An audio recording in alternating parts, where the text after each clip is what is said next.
Hello everyone. अब हम लोग जानेंगे एसएलआर के बारे में। एसएलआर भी एक क्वांटिटेटिव मॉनेटरी पॉलिसी टूल है जो आरबीआई यूज़ करता है लिक्विडिटी को मैनेज करने के लिए इकोनॉमी में। एसएलआर का फुल फॉर्म क्या है? Statutory liquidity ratio. ये बैंक का एनडीटीएल का वो हिस्सा होता है जो बैंक अपने पास रखता है, ये आरबीआई को नहीं देता है। इसकी सिंपल ट्रिक मैंने पिछली वीडियो में भी बताई थी। सीआरआर में 2 आर हैं, इसका मतलब वो आरबीआई के पास जाता है। एसएलआर में एक ही आर है, तो ये बैंक खुद रखती है। ये एक नॉर्मल ट्रिक है जिससे हम लोग एसएलआर और सीआरआर में डिफ्रेंशिएट कर सकते हैं। तो बैंक ये पार्ट एनडीटीएल का खुद अपने पास रखता है। बैंक के पास यहाँ पर 3 ऑप्शन हैं, या तो कैश में रखे, या तो गोल्ड में, या गवर्नमेंट सिक्योरिटीज़ में। एट प्रेजेंट एसएलआर कितना है? 18%। ये कौन तय करता है? आरबीआई तय करता है।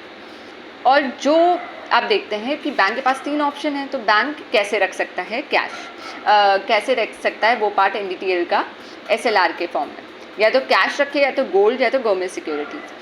बैंक कैश नहीं प्रेफर करते हैं। क्यों नहीं प्रेफर करते हैं? अगर मान लीजिए 100 रुपये में 18 रुपये बैंक ने एसएलआर एज अ कैश रखा है, तो वो बैंक लेंड करने में यूज़ नहीं कर सकती है, तो इस वजह से बैंक को थोड़ा नुकसान होता है उसमें, तो बैंक कैश नहीं प्रेफर करती है। गोल्ड में अगर बैंक रखती है तो गोल्ड बहुत रिस्की है, गोल्ड का प्राइस बढ़ जाए घट जाए। मान लीजिए आज बैंक ने 100 रुपये है गोल्ड का प्राइस, और उसने फिर एसएलआर में रखा है, जब उसको निकाला है तो मान लीजिए 80 रुपये ही रह गया, तो 20 रुपये का नुकसान हो जाता है। तो इस वजह से गोल्ड भी नहीं प्रेफर करती है। गवर्नमेंट सिक्योरिटीज़ सबसे लीस्ट रिस्की होते हैं बैंक्स के लिए, और बैंक्स इसमें इंटरेस्ट भी पाते हैं। कैसे? गवर्नमेंट सिक्योरिटीज़ क्या होते हैं? गवर्नमेंट सिक्योरिटीज़ प्रॉमिसेस होते हैं गवर्नमेंट के, जो एक मान लीजिए पेपर फॉर्म में गवर्नमेंट ने प्रॉमिस किया है कि ये 100 रुपये का पेपर है, तो अगर मान लीजिए बैंक ने उससे वो गवर्नमेंट सिक्योरिटीज़ खरीदी हैं, तो 100 रुपये बैंक दे देती है गवर्नमेंट को, और उस पर फिर गवर्नमेंट इंटरेस्ट भी देती है।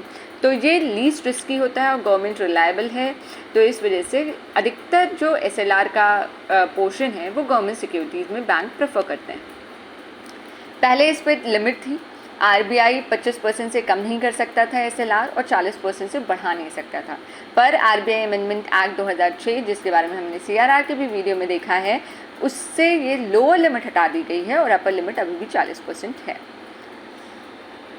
अब देखते हैं एसएलआर क्यों यूज़ करती है आरबीआई।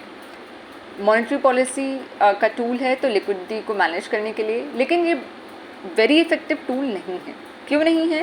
क्योंकि सिर्फ कैश अगर बैंक रखती है तभी वो आउट होता है इकोनॉमी से और लिक्विडिटी को कंट्रोल कर सकता है, लेकिन जो गोल्ड और गवर्नमेंट सिक्योरिटीज़ है वो अल्टीमेटली कहाँ आ जाता है? इकोनॉमी में आ जाता है, तो इतना इफेक्टिव टूल नहीं है ये। लेकिन क्या होता है, ये इफेक्टिव टूल है, डायरेक्शन ऑफ क्रेडिट फ्लो को चेंज करता है। अगर बैंक के पास मान लीजिए 100 रुपये रहता, तो बैंक उसको कंज्यूमर्स को लेंड करती है, तो क्या होता है कि मनी एक जो मार्केट में है वो ज़्यादा आ जाता है या कम हो जाता है, वो पूरा मार्केट में ही चला जाता है। लेकिन क्या है, 18 रुपये मान लीजिए, पूरा 18 रुपये गवर्नमेंट सिक्योरिटीज़ में रखा गया है, तो वो गवर्नमेंट के पास पैसा गया है और गवर्नमेंट उसे वेलफेयर स्कीम्स में लगा सकता है, तो इससे डायरेक्शन जो है क्रेडिट फ्लो का वो चेंज हो जाता है। ये हमारा पूरा एसएलआर का टॉपिक है। इसको अगर आपको ट्रिक से याद करना है, सीआरआर और एसएलआर में, सीआरआर में 2 आर हैं तो वो आरबीआई के पास जाता है। जैसे उसका वो कहते हैं कि कैश रिजर्व रेशियो है, तो कैश के फॉर्म में बैंक आरबीआई को कुछ हिस्सा रखता है। एसएलआर 1 आर है सिंपल, तो ये बैंक खुद अपने पास रखता है। और स्टैट्यूटरी लिक्विडिटी रेशियो है, 3 चीज़ों में रख सकता है, कैश, गोल्ड, गवर्नमेंट सिक्योरिटीज़। जैसे वहाँ मैंने गुल्लक का एग्जाम्पल दिया था, जो आपने अपने पापा के पास रखा था, ये वो गुल्लक है जो आप अपने पास ही रखते हैं, लेकिन इसे यूज़ नहीं कर सकते हैं। जैसे पापा को जो दिया था गुल्लक, वो कैश में था, तो वो बहुत ही रेयर केस में जब गुल्लक फूटता है तब यूज़ कर सकते हैं, तो वही ये एसएलआर है। लेकिन अगर आप गोल्ड और गवर्नमेंट सिक्योरिटीज़ में करते हैं तो वो इनडायरेक्टली इकोनॉमी में ही चला जाता है। तो ये था हमारा एसएलआर का टॉपिक। Thank you.